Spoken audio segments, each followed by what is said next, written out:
Hello, everybody. Hello. We're having a special interview today with some people. They're from Ben & Jerry's. So would you like to introduce yourself? Who are you? Sure. Hi, everyone. My name is Tess, and I am the social mission manager at Ben & Jerry's.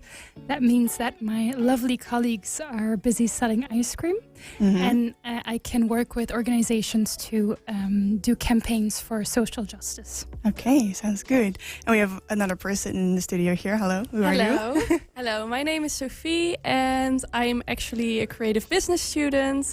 I'm in my 4th year, and right now I'm doing my internship with Ben & Jerry's. So I do digital marketing. And right now I'm coming along with Tess because we have a campaign going on. So I'm helping her with that. Yeah, and Sophie is great. Yes, they just gave a guest lecture about basically why they were here, and it was really interesting to listen to. So thank you so much. But speaking about this campaign, tell me about it. Why are you here? What are you doing? And explain. Yeah, actually, how did this all start? Like, where did the idea that Ben & Jerry's is gonna do all those social help and everything, where did this come from?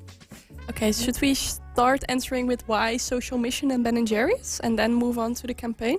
Yeah. Okay, great. So with Ben & Jerry's, we have like a threefold mission. So we have 3 things that we really stand for.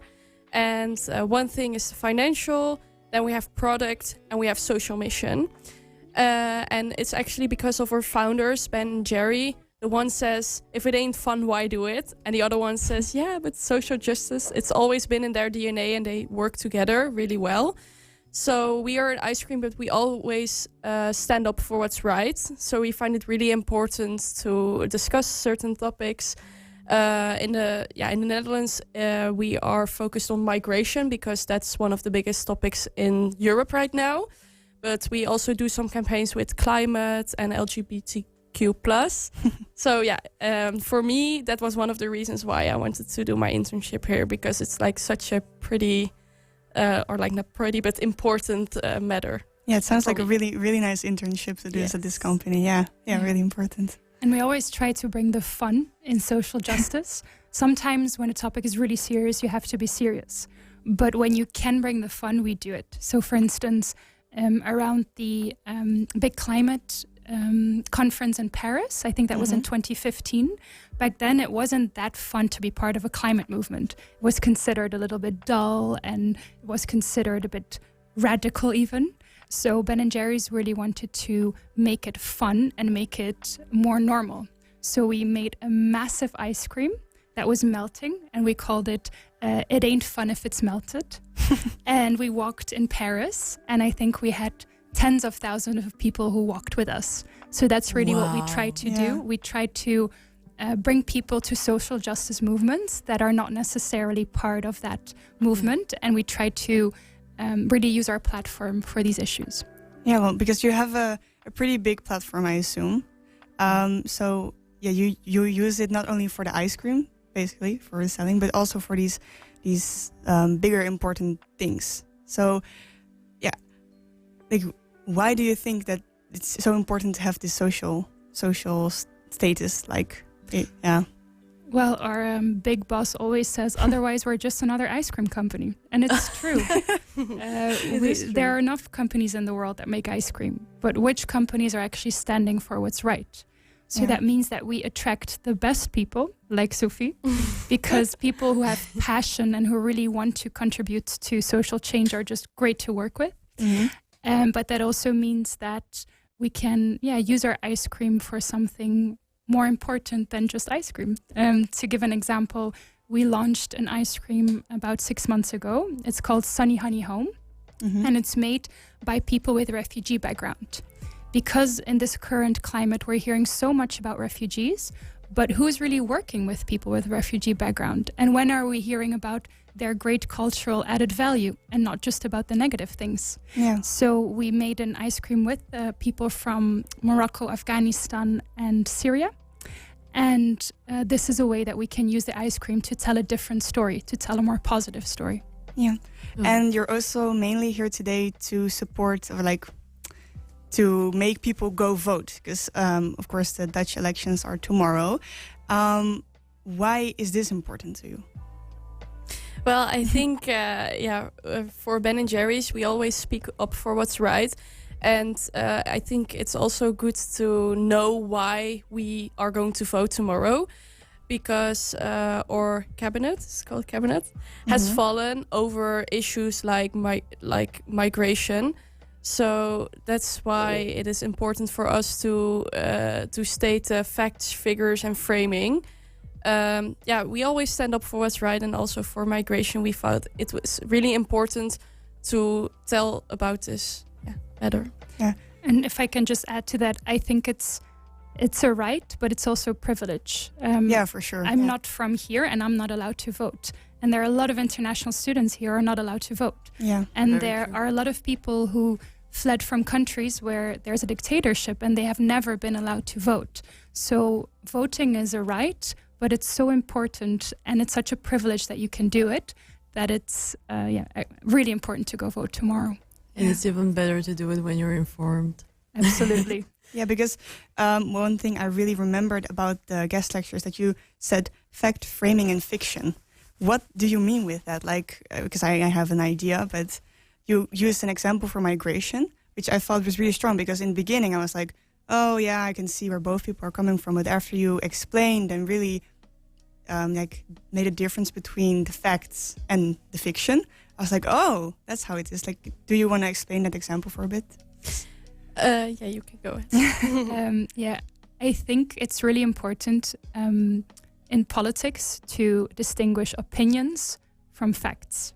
When you go vote, you should vote based on the world you believe in and what political party will try to create that world. Yeah. But what is not fair, what we're seeing now, and we've seen this in different countries, is that there's a lot of misinformation out there. And it's really worrisome when political people phrase things in a wrong way or even share misinformation. Yeah. So that's why we really want to help people understand what is a fact, what is really a lie, what is fiction, and what is framing. Because sometimes you can also use a fact, but change it in a way that it's a frame. Yeah. So for instance, what we talked about in the guest lecture, refugees take up 10% of social housing. Yeah. So when you say we can severely reduce the shortage on the social housing market by no longer accepting refugees, you're not really lying, but you're framing it in a really wrong way. It's Yeah. only 10%. It's not severely reducing it. Do you have another example as to something that they said that was either a lie or a frame? Absolutely. So in the articles that we have on our website, the one of the claims made is that asylum seeker centers are luxurious. And this comes from, I think a year ago, there was a need for emergency shelter and people were placed on cruise ships. But Wow. what they didn't say is that these cruise ships were not luxury at all. There was no entertainment or anything like that. People had to share a space of, I think it was 8 square meters or 16 square meters with 2 people. You had a shared bathroom with a large group of people. You could not leave the boat, or at least there was nothing around there. So this is something that some political parties claim, that refugees are given luxury shelter, but that's not at all the reality. Wow. And- And we would have never known. No, of course. And also, I wanted to add, there is so many information right now because also the elections going on. I see it on my social media, I see it in the news, I see it on TV. And like, for me, I just feel overwhelmed, like what is true or not. And that's Yeah. why also we want to speak on this matter, because it's so important for us young people also to vote, for everyone, but also because we get thrown around so many opinions and information. It's just important to know what is facts, fiction, and framing. Yeah. And I have a question apart from the guest lecture that you gave us today and also the articles that you just mentioned. How do you deliver these messages to people? How do you inform people about the facts and framing and everything? So we really believe in the combination of in-person conversation like we had today and amplifying that digitally. So we've had a social campaign, and we also worked with a press agency. So this has been covered in a few different media. And we've had a few influencers that were always happy who shared this. So this is how we try to get the message across to a larger platform. And we're also working with our 2 partners, so the City Rights Radio and the One World magazine. And in that way, we can really tailor to different audiences. So our target group is more young, and the other target groups of our partners are a tad older. And that way, we can really share the message with a broad group of people. So, for example, how it goes, Tess wants to do something with like voting, and she has this major idea, and then she comes to us and she's like, okay, but how are we going to do this online? It's always funny because like Tess knows all the information, and I try to find the best way to post it. So, for example, we've made some podcasts and we made some reels.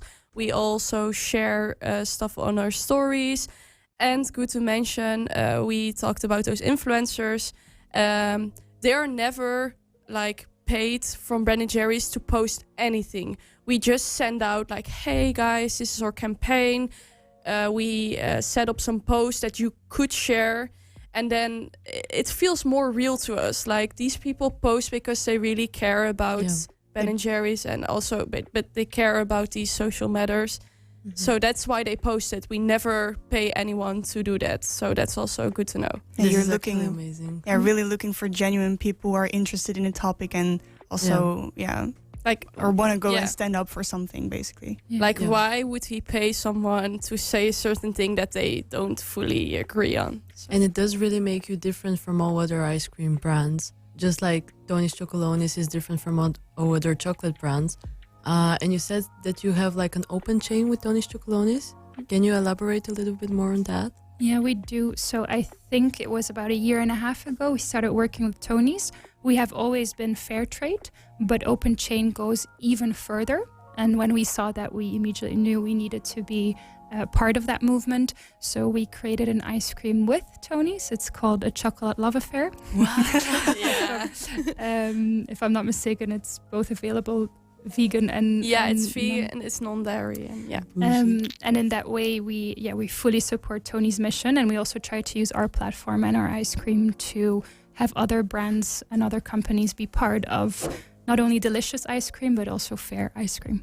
Amazing. Yeah. Amazing. Because I've read somewhere that, of course, Ben & Jerry's is now part of Unilever, but still you made this kind of pact, or you wrote a contract still saying that you are still independent as a company in making social decisions. Yeah, we have an independent board. Yeah. That is true. And the independent board is responsible and accountable for our social mission. Yeah. So that means that we have a good agreement with Unilever, but that means that in the end, Ben & Jerry's decides what kind of topics we want to speak out on, what kind of activities we feel are appropriate on that. Yeah, I think that's also really special that even though you're part of this big company, kind of, that you still have your own identity there. I think that's also really what differentiates like Ben & Jerry's from other ice cream companies, really. Absolutely, and it can also help to create change from within. So, for instance, we've had a program around environmental sustainability, the Caring Dairy program it's called, and Unilever has made really good steps on that aspect as well. Yeah, we've had a program for years on supporting newcomers, mostly refugees, on finding a job or entrepreneurship. Yeah. Now Unilever is part of TENT, a large partnership for employment for refugees. Okay. So it's also really good to be part of that bigger group. So do you feel like you can also in a way inspire then Unilever or other brands that they really go and they're like, oh, they do something, maybe we should start doing that too, so you really make a change? Yeah, I think that's the main goal, is that everyone does that. So that's also an important matter. Yeah. So besides from migration, because you've talked through that, if Ben & Jerry's would vote would go to the elections and vote, what were the most important topics they would vote for? Like That's a hard one. I mean, I would think like migration, and you were also talking about environment. So those are, I think, important topics for you guys. So we definitely can't say what Ben & Jerry's or who Ben & Jerry's would vote No, for. I'm not asking for that now. That's too much, I know. But topics that we focused on and that we remain supportive of are climate and sustainability, human rights, so that's migration, but that's also, for instance, LGBTQI+ rights, I think those are our main topics. Yeah, you said you really support the LGBTQ plus community. Can you elaborate a little bit more on that? Sure. So this is mostly in the US and in Latin America. So Yep. the way it works, Sophie explained really well. So in our biggest countries, we have somebody in social mission manager, and they will speak with partners. So my job is to talk with people on social justice issues and understand what are the main issues and how can we support. So in Europe, we've clearly heard refugee rights is the main issue, but for instance, in my colleague in Brazil is doing a lot on trans rights. So Brazil is the country that kills most trans women in the world. So it's a really, really important issue. Oh. So there we try to support the trans rights movement. Yeah. And also in the US, it's still not easy being a member of the LGBTQI community. I don't think it is anywhere, but there are definitely places where the legal environment is better than others. So in the US, we also do campaigns on that. That's amazing. So it's just focusing on what is the biggest issue in the area. So for example, in Europe, we focus on migration, but in other parts where, for example, that matter is more not more important, but like a bigger issue, then we focus on that. Okay. Yeah, in the guest lecture, you mentioned something that you didn't have time to talk about, something about refugees being sent back. What would you like to know? Well, I guess you could mention it now since we do have time. So, Yes, we want to elaborate more on that. It's a really difficult topic. But what we learned from the podcast and from the articles is that there are between 30 and 60,000 people in the Netherlands who don't have documents. So without documents, you have hardly any rights. That comes to your health, but also you can't study, you can't work, you can't rent. So basically you're stuck. You can't move forward. But what I found really interesting, what I didn't know, is that a lot of people also cannot go back. So for instance, there are people who are stateless. No country accepts them as their citizen. So they are stuck here. They're not allowed to stay, but also they can't go back. And the same is with people from certain countries who are political refugees. So they were opposing a dictatorship or an authoritarian figure. They fled to the Netherlands. Something went wrong in their procedure, but their country of origin does not allow them to come back. So these people are really stuck. And we found that really shocking. It's something that a lot of people don't know. So when we hear politicians say, just send them back, it's important to understand who is them. And where. Where. Yeah. Exactly. And what also was really shocking for us is to read that there are 3 centers in the Netherlands that are immigration detention centers. And they are basically, you can imagine they're prisons. So people are placed there. And what I think is really crazy is that some people are placed there who cannot go back to their countries, who cannot be returned. So people are put behind bars who have done nothing wrong. So it's just a fancy word for jail. Basically. Yeah, that's what There are a few technical differences, but you can imagine that. Tess has learned me a lot throughout this campaign because I was already involved in quite some things, but now because of those podcasts and articles, you can really hear the stories of those people, because you can just say like, yeah, there is a prison, but if you, or like jail, like it's not exactly like that, but if you actually talk to someone who has been in such situation, and it's so much, it's like so much better to understand. So that's why we thought it would be a great opportunity for them to give a platform to talk about these issues. Yeah, actually the other day, and now that I'm informed, I actually know what it was all about, but the other day when I was at the train station, some man came up to me and he was like, hello, can you please call the police, because they're trying to find me because I don't have a passport.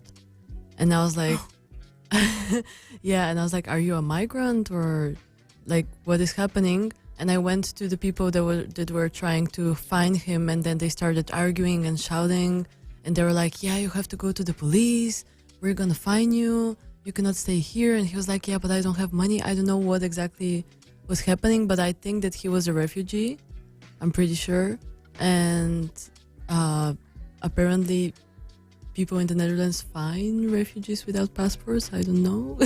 I don't know of this particular instance. I can't comment on that. I think in these kind of situations, I personally would say it's always important to be humane. So always ask somebody, what's your name? How can I support you? Yeah. And secondly, this is also something we always say, we are no experts. So it's always good to refer to, for instance, an organization like Here to Support, who fully understands the reality of being undocumented and who can help people go to the right services. Yeah, true. And with this campaign, you're now going to different schools, I believe. Yeah. And why do you think it's so important to go to schools? Because there are mainly younger people there. Why is it so important for you guys to have like a target audience that's young to spread this message? Well, first of all, mostly young people know us. When we're talking about brand power, I told the team yesterday, but my dad still calls us Tom and Jerry. Yeah, I know. So I think if you really want to use your brand as a platform for positive change, you need to focus on the people who know your brand. Mm-hmm. But also secondly, when it comes to voting, there are more people of the older generations who vote than the younger generations. So that's why we think it's really important to encourage young people to go out and vote. Yeah. And maybe also good to add, we also discussed it in the lecture, but because of that generation gap, so for example, we as a younger generation find things important that the older generation does not see as the most important topic. So it's really good to represent like the younger generation. Yeah, great. Well, and I personally think that going to schools and handing out ice cream is the way to get people's attention. Because, I mean, especially because the whole ice cream is like fair made. It's more expensive. So students was like, oh, it's like a treat. They're special. And they're like, oh, I get them for free? I really think that's a smart move. And especially if it has such a message behind it, I think it's really, really amazing. We have a really funny story about that. So I don't remember exactly where, but somewhere in the US, it's really difficult to vote. So there was a situation where people were standing in line for hours just to go vote. Ooh. So people had to find care for their children, or could not go to class, or could not work because they really wanted to go out and vote. And in these lines, you could not sell any food or drink. Mm-hmm. And our founder, Ben, found it so crazy that you would have people waiting for hours just to express their vote, that he went there and he started handing out ice cream. And based on that, it's still something we do. We hand out ice cream around election times just to support people and kind of also make it a joyful moment. I didn't know it was that deep of a story. That's really cool to hear. And delicious ice cream as well, which leads to the most important question of this podcast. Ooh. What is your secret? How are these so delicious? Well, I actually have a really nice story about that too. Well, I will take you back to the beginning. So, of course, Ben and Jerry's were friends. And they actually, fun fact, they were high school dropouts. Oh. And they were, so don't tell your parents that. But it's like... they had an idea. They wanted to do something for themselves, and they actually wanted to make bagels. Okay, it sounds really crazy. Ben Jerry's bagels. That was their first initial plan, but it was so expensive. They didn't get the licenses they needed. So they were scrolling, and they came across this advertisement like, you can get your license for ice cream for $5, I believe. Yeah, dollars. Yeah. So they were like, we have to do this. So they paid the $5 and they had the license. So they started selling ice cream. But the thing is, Ben actually has a poor sense of smell and taste. Oh. So it's hard. It's hard to make flavors, right? So Jerry would be the one that would be accountable for all the flavors. But he always wants to make sure that we had these chunks and swirls, like really strong flavors and combination, to be able to still have joy for Ben as well. So that's why we have like these chunks and swirls, and to have like these rich flavors and these combination. Wow. It's because he couldn't really taste and smell that well. Wow. So That's a fun information. Yeah, so that's our secret. And what is your favorite ice cream? That's a Because good one. there's a lot of flavors. If I'm like looking in the store, I'm like, okay, which one do I buy? Okay. I'm always standing there for at least 5 minutes just looking at all of them like, but I like this one, but I like this one too. Okay, I have a opinion. I love the topped one with the salted caramel brownie. I love that one. But my second most popular or like favorite flavor is Sunny Honey Home, actually. Yeah. But that's mainly because we eat a lot of ice cream. Yeah. And it's all like chocolate, caramel, vanilla.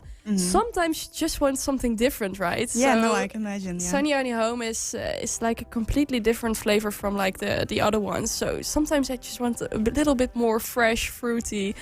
So I tend to also like eat Sunny Honey Home a lot. So these two are my favorites. What about you, Tess?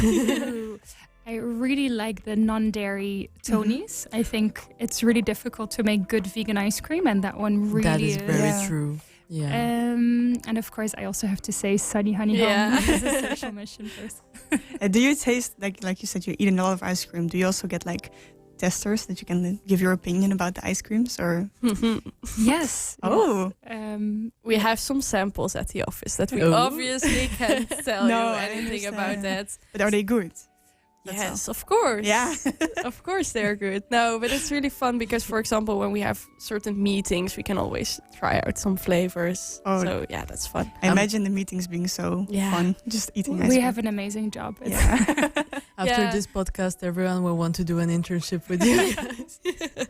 No, but they can always ask me questions about that. But it's also funny because the longer you work at Ben & Jerry's, the less ice cream you eat, because it's like you can get it anytime, but because it's so accessible, you probably won't get it as Makes sense. yeah. I mean, I don't fully agree. Yeah, okay, no, Tess, Yeah, or I you just can't love it get- even more. I Yeah. just can't get enough of it. And there's just always a story with every flavor. Like our head office is in Vermont in the US, and we have a flavor graveyard. Yeah. So there we bury What? flavors that are no longer on the market. And then my sometimes they resurrect, which I find hilarious. So we bring so yeah, every flavor has a different story. So I personally just I haven't gotten tired of it yet. No, Tess not. It's an addiction at this point. Yeah, and also funny that you mentioned the flavor graveyard. Like sometimes I get comments like, "Oh, I really want that flavor back," and I just get to answer, "But it's buried in the flavor graveyard." Yeah, but maybe it resurrects. Hopefully, back. spoon, it will come back. And because I cannot stop thinking about this, you mentioned that in Paris, there was this environmental campaign, and there was a giant melting ice cream. And was this ice cream like people were eating that, or was it Oh, like really yeah, melting? actually. It Was was it a real it was ice cream? fake. No, it was fake. Oh, it was okay. a big. Okay. I just imagine like all people following you and just licking the ice cream. Just eating ice cream from the street. I would do that. we will put this in a campaign box suggestion Yeah, box. that would be a great idea, I think. Yeah.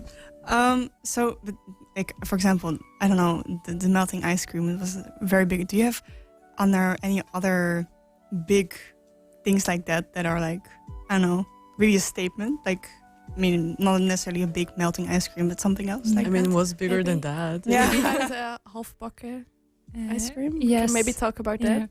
So in Dutch, halfbakken Mhm. could mean half a pint, but also half-assed.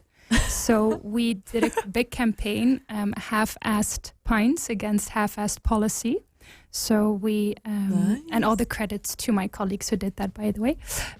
But we handed out half pints of ice cream next to Parliament to parliamentarians to push them or to ask them why refugees or asylum seekers can only work half a year and then need to wait half a year. Oh. So in a fun way, we try to try to bring this topic to the political agenda, and it did come to Parliament. It was discussed, and then the government collapsed. So, Were you the reason for that?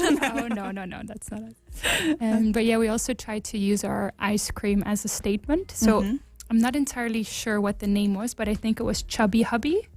That was, I think, on a campaign in favor of gay marriage in the US. Oh. And then also a few years ago, we had Cone Together in favor of this is so solidarity cute. and refugee justice. Yeah, they're very creative about Yeah. the names. Yeah, the I name, love it. The nameplays are really, really, really really nice. fun. Yeah. Yeah, actually, like, let's say you have an idea like about a very nice campaign. How does this information get to the other Ben & Jerry's centers, like in the US, or like does it go internationally, or is it only for the Netherlands? Let's say. So the most important thing is that the idea comes from an organization or a person who's really involved with the topic. So we think it's really important. We are not going to decide what should happen in society. We listen to people with experience and we try to provide them a platform. So that is number one. And then once that campaign is drafted in our country, we of course communicate with our international colleagues and we see what we can do together. So for instance, we've been working on the right to work for asylum seekers and refugees, but our colleagues in the UK are also doing that. So of course we try to see if we can share resources and try to share campaign ideas. Yeah, work Cone Together. Yeah. Going together was across the whole of Europe, I think. I think so, yeah. And are there then, because maybe, do you make like special flavored ice cream for a certain campaign maybe? Like for example, if you have a campaign here, are those flavors then also available in the USA or something like that? Oh yeah. I think that's a good question. But for example, we all have different assortments. I don't know how to say collections of ice cream. So for example, the collection of the Netherlands is obviously not always the same in the United States. But as we did for Sunny Honey Home, I think it's also available in other countries because this is also an issue in like Europe. So yeah, we can definitely do other countries. Okay, so but there are, for example, in the USA, because the company was founded there, is there a flavor that you tasted that's only available there but not here? Oh my God. Which is very frustrating. Yeah. I can imagine. I think I love peanut butter cup because I love peanut. But I have good news for you guys because we also have like a scoop shop. Oh, No, not that way. No. We have a scoop shop in Rotterdam, and it's just an ice cream shop, and you can go there and you can get scoops, and they do have exclusive flavors there. Yeah, because I was in New York once, and then there was the shop also. That we have one. They scoop there, and I was there, and I was like, "Oh, that's amazing! Why don't they have it in the Netherlands?" Oh, we do. It's in Rotterdam. Yeah, it's right? in Rotterdam. I saw it. I was like, "Oh, it's finally here! I should really visit that." Yeah. And so they have peanut butter cup. So I went there, and it was amazing. But they, for example, also have cherry Garcia. Ooh. And I am going to Rotterdam right now. Yeah. I'm going tomorrow, so. And for example, fish food is also one of the like Fish food? Yeah, they call it fish food, but it's not actually fish, guys. I'm scared it's a fish flavor. No. They have like these little chocolate fish in it. Oh, okay. It's actually, the name is based off a band. We had a quiz about that. I don't think I had that question right. But yeah, so we do have some exclusive.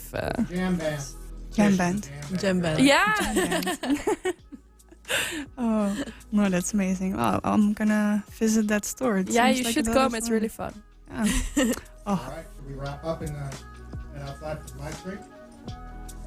Wrap it up. Yeah. Do you have anything you want to still say or ask? Anything?